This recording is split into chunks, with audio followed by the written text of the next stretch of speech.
Jadi Kiai Imam, apa konsep pendidikan untuk santri kita melihat tantangan global hari ini?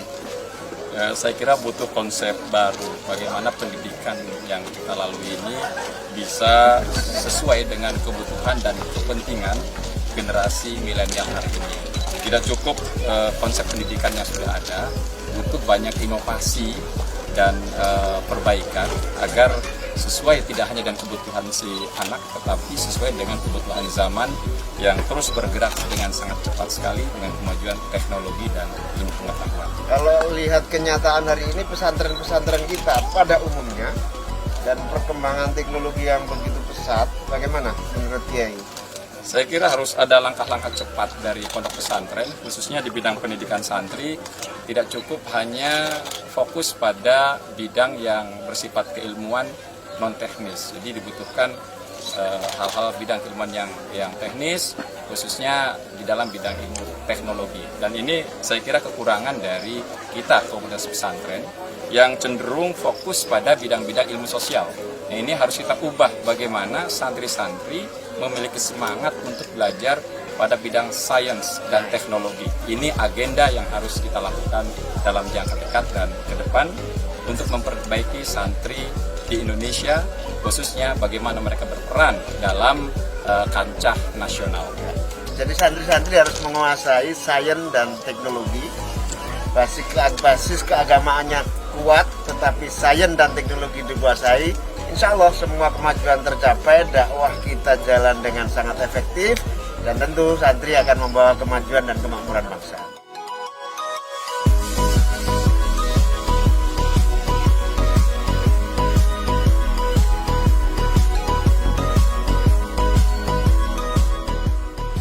Jadi ada kesadaran baru, dunia pesantren harus berubah. Dakwah bisa efektif kalau bersentuhan dengan teknologi informasi terutama. Di sisi yang lain, kajian keagamaan, ilmu-ilmu agama tetap harus dalam, tetapi juga harus diikuti dengan kapasitas, kemampuan, skill yang memadai mengantisipasi tuntutan global, tuntutan teknologi. Nah, pertanyaannya salah satu yang paling pokok, bagaimana kurikulum baru yang diharapkan supaya sesuai dengan tantangan itu. Kita punya contoh yang luar biasa, yaitu Pondok Pesantren Bina Insan Mulia, asuhan Kiai Imam Jazuli. Kita tanya langsung saja ke beliau, bagaimana terbaik kurikulum dan pengalaman selama beberapa tahun ini, kemudian Bina Insan Mulia bisa cepat tumbuh dan berkembang, diterima dan bahkan mengirim alumni-alumni yang ke berbagai negara. Bagaimana Kiai kurikulum? Saya kira generasi hari ini adalah generasi milenial. Generasi milenial itu ketika dia ingin memiliki sesuatu atau menguasai sesuatu, dia menginginkan sesuatu yang instan, yang cepat. Itu ciri khas dari generasi milenial.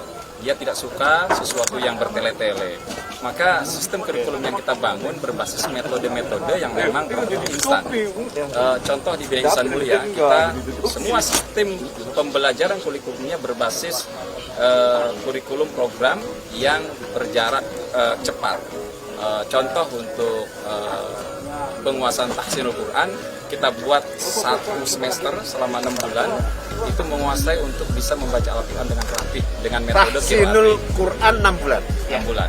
Kemudian setelah itu sekarang lagi musim tahfidz, di mana-mana ada euforia tentang tahfidz.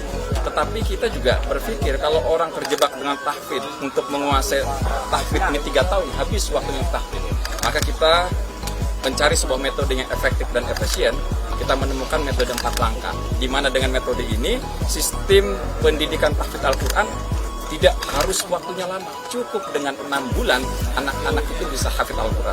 Alhamdulillah di kita dengan metode 4 langkah ini kita menghasilkan ratusan para hafidz dan sudah diakui oleh pemerintah Provinsi Jawa Barat dengan mendapatkan beasiswa Sadesa. Berapa bulan tahfidz? Tahfidz 6 bulan, 30 juz. Ya. Tahsin 6 bulan, tahfidz 6 bulan. Ini metode 4 langkah. Kemudian yang ketiga untuk penguasaan bahasa Arab. Dulu saya secara pribadi belajar bahasa Arab ini sangat lama sekali. Butuh waktu bertahun-tahun dari Jurmiyah, Imriti, Alfiyah. Itu waktu lama. Memang kita menguasai tapi terlalu lama. Generasi milenial agak berat. Kalau diajak baru bisa bahasa Arab harus bertahun-tahun. Maka kita ubah dengan metode yang sudah kita teliti, efektif, efisien, menggunakan metode amsilati. Dengan metode amsilati, 1 semester anak-anak bisa menguasai nahwu sorof dengan cepat dan sesuai standar yang kita butuhkan. Buktinya apa? Berhasil. Berhasil. Buktinya mereka bisa diterima di Universitas Al-Azhar, ratusan santri kita diterima di Al-Azhar, dan mereka juga di Al-Azhar berprestasi. Ada yang bilang amsilati syaratnya harus cerdas anaknya? Enggak juga ya. Dengan waktu yang kita berikan full selama 6 bulan. Jadi sistem pendidikan kita ini beda dengan konsep pesantren lain. Di waktu pesantren totality itu program. Asar, pada maghrib, pada isya, pada subuh itu program. Jadi amsilat itu sehari 4 kali full. Bagaimana kitab kuning yang lain? Seluruh kitab kuning yang lain tidak ada di program, tidak ada di jam pesantren, adanya di jam sekolah. Pelajaran sekolah itu hanya pelajaran eksak dengan kitab kuning. Nah, pesantren itu isinya adalah program semuanya. 1 semester anak harus menyelesaikan satu program dan harus diwisuda. Jadi ada pencapaian orang tua semester ini tahfidz, semester ini qiraati, semester ini amsilati. Kelas tadi eksak apa maksudnya? Kelas eksak itu arti pembelajaran kita pada pelajaran-pelajaran sains saja. Konsentrasinya IPA, biologi, kemudian pelajaran matematika. Sama kitab? Sama kitab kuning, konsentrasinya termasuk artisul jamaah. Ya. Baru di semester selanjutnya ada 1 semester itu adalah bahasa Inggris. Kalau untuk tingkat SMP, bahasa Inggrisnya kita menggunakan kurikulum PARE total. Pengajarnya juga semua dari PARE, metodenya juga metode PARE selama 6 bulan. Nah, baru nanti kalau dia masuk di SMA, bahasa Inggrisnya dia TOEFL, menggunakan metode dari dia. Itu pola kita, sehingga ada pencapaian di tiap semester. Oh, semester pertama dia Qur'annya sudah pastinya bagus. Semester kedua, oh dia sudah hafal Qur'an. Semester ketiga, oh dia bahasa Arab. Semester ketiga, oh dia pintar bahasa Inggris. Seperti itu. Jadi instan. Sehingga kita bisa membuktikan orang tua 1 semester ini loh hasilnya. Nah, sisanya itu di jam sekolah ada pelajaran kitab kuning dari mulai fikih, hadis dan lain sebagainya itu dalam pelajaran sekolah. Tapi fokus kita adalah program. Dan itulah rahasia kenapa santri Bina Insan Malaya banyak yang keluar negeri. Dengan modal seperti itu cukup untuk bisa menyelesaikan menaklukkan kampus Al-Azhar ataupun kampus-kampus yang ada di Eropa dengan modal bahasa Inggris dan modal bahasa Arab yang kita mengikuti metode yang sudah ada yang efektif dan efisien. 6 bulan tahsin, 6 bulan tahfidz, 6 bulan amsilati, 6 bulan Inggris. bahasa Inggris, Terus 6 bulan lagi eksak. 6 bulan lagi eksak. Kelasnya adalah eksak dan kitab. Cepat sekali. Anak lulus menjadi ahli agama sekaligus sudah menguasai skill kemana. Nah, waktunya cukup ya, Waktunya cukup. Sore, malam istirahat sama pagi, kemudian ritual tahajud. Iya, cukup. Apalagi untuk tingkat SMA, karena mereka semua dalam kondisi berpuasa, itu lebih efektif. Karena mereka kan lebih efektif. Kita mengubah mindset di kepala santri. Sementara ini Indonesia kan kalau puasa itu seolah jadi mengubah waktu istirahat atau mengubah makan. Tapi saya sampaikan ke santri, dulu Rasulullah itu setiap perang itu justru ketika berpuasa. Jadi sebetulnya orang berpuasa itu energinya besar. Kenapa energinya besar? Kepalanya yang berpikir bahwa puasa itu pusat energi untuk belajar lebih efektif, beraktivitas. Nah, doktrin itu ketika masuk mereka semangat. Kita nih bedanya kalau Rasulullah perangnya pakai senjata, kita pakai otak. Inilah kita sedang berjihad. Itulah ternyata bisa mereka efektif dan efisien. Jadi kalau udah mulai puasa kan semester kedua. Pergejolakan begini nih mereka menyesuaikannya berapa lama? Cepat sih langsung karena sudah menjadi tradisi kan. Jadi tradisi bahkan mereka menikmati berpuasa itu selesai. Karena puasa itu kan paling beratnya di bulan pertama saja. Kalau sudah lepas jadi satu sebulan pertama lah. Ya, 1 bulan pertama biasanya. Kalau udah lepas, apalagi lingkungannya mendukung, ya karena semuanya berpuasa. Ya.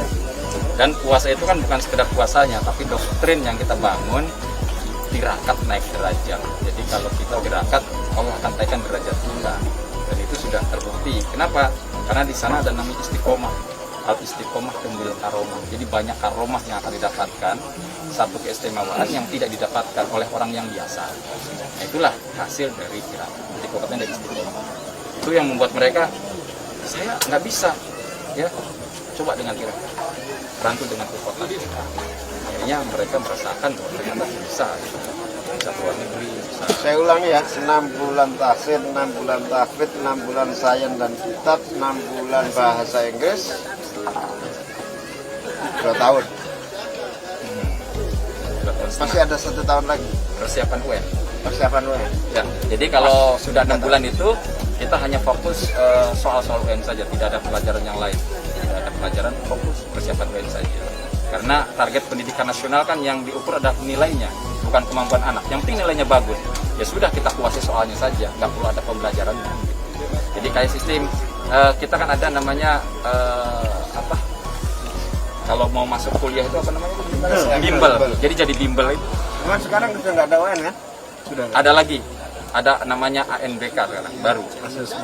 Asesmen. Jadi sebetulnya enggak ya. Tetap semua kembali ke sekolah. Itu yang Itu hanya mengukur ini ya. Jadi udah ngelulusin berapa tuh? kan ada Yang ada yang sudah. sekitar ratusan mungkin. Berapa kali lulusan? 500. Sekitar ke berapa sekarang? Ke 6, ke 6, ke 6. 6 kali lulusan. Lulusan. Ada 300-an di luar negeri. 300 sekian. Tapi itu pertukaran SMA. Enggak, kuliah. Kuliah. Jadi dipersiapkan kelas 3 udah siap masuk ke Perguruan tinggi. Jadi kalau sudah kelas 3, wali santri dikumpulkan, anak dikumpulkan, ini mau kemana, ini mau kemana. Jadi kita masukin kelas. Ini Azhar misalkan, kamu kurikulumnya Markas Syekh Zayed. Jadi udah persiapan untuk masuk Azhar. Langsung juga ikut kursus online dengan pihak Markas Syekh Zayed Al-Azhar Mesir. Jadi selesai kelas 3, udah dapat ijazah Markas Syekh Zayed, langsung berangkat ke Mesir, langsung masuk kuliah. Nggak ada lagi seperti ujian semenat, nggak ada.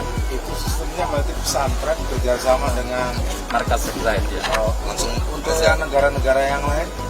Sama, kalau seperti misalkan ke Cina, kita sekarang agendanya kan ke Cina. Ya, Mana ke teknologi, kita banyakin, kita di kelas 3 mainnya. Ketika kelas 3, kamu mana? Cina. Oke, kalau Cina, kita kan nggak bisa mempersiapkan bahasanya. Kalau bahasa Arab bisa di pesantren. Kalau bahasa Cina, kita kerjasama dengan Yayasan Pena punya Dahladiskan. Sekarang ada 40 siswa kita yang ada di Surabaya. Jadi bahasa Cina. Nanti akhir tahun berangkat. Tiap tahun begitu. Jadi di kelas 3-nya nggak di pesantren, tapi di lembaga bahasa. Mengurangi pembiayaan orang tua, nggak usah biaya lagi ke pesantren, sana biaya khusus saja. Karena agendanya yang penting anak ini keluar negeri, nanti ikut UN di pesantren. Jadi kita bekalin 2 bulan sebelum ujian. berapa anak yang sudah di Cina? Di Cina ini yang sekarang 9 ya. 9. Ini kita persiapan 40 lagi.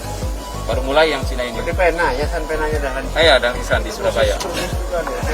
Ya, bahasa untuk dapat Mandarin. Yang ke Eropa, Eropa mayoritas di Turki. Sama sekarang mulai Rusia kita mulai. Nuklir kita ngambil ke Rusia. Teknologi nuklir kita ada mulai. Jadi kita menyesuaikan negaranya bidangnya apa. Yang khas di kita ini, kalau biasanya di pesantren NU itu kan semuanya ritual ke-NU-an aswaja. Tapi hanya ritual praktisi biasa. Kalau di kita betul-betul menjadi kurikulum, menjadi syarat. Syarat semester pertama ke semester 2 harus hafal tahlil. Syarat semester 2 masuk ke semester 3 harus setoran dulu baca makabanan. Jadi memang ke praktisi langsung.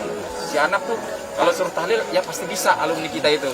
Gak mungkin tahlil terus pakai HP gitu. Saya nggak bisa tahlil pakai HP orang tuanya kan nggak mungkin gitu. Bahaya. Jadi kita ajarin wajib bisa tahlil itu. Dan kita doktrin kenapa itu penting. Jadi dulu saya merasakan di pesantren ya cuma diajak tahlil, kita nggak pernah dipastikan kita juga bisa gitu. Nggak pernah. Makanya banyak alumni pesantren diwajibkan bisa dengan sendirinya gitu. dengan sendirinya. Nah, lalu kita nggak ada pelajaran khusus setoran tahlil, setoran markabanan. Jadi ada artinya begitu menjadi bagian kurikulum wajib. Jadi lulusan Bina Insan Mulia, ilmu agama dapat, ilmu sains dapat dalam waktu kurikulum yang cepat. 6 bulan Ya, dengan capaian-capaian kebanggaan, kesyukuran tiap semester. Ya, betul. Ini luar biasa, menarik dan patut menjadi contoh kita semua sehingga di era milenial yang serba instan dan cepat ini pesantren juga menghadirkan apa yang menjadi kebutuhan. Ya, betul. Ya. Luar biasa, mari kita belajar dan mencontoh Bina Insan Mulia untuk percepatan kemajuan pesantren dan bangsa Indonesia.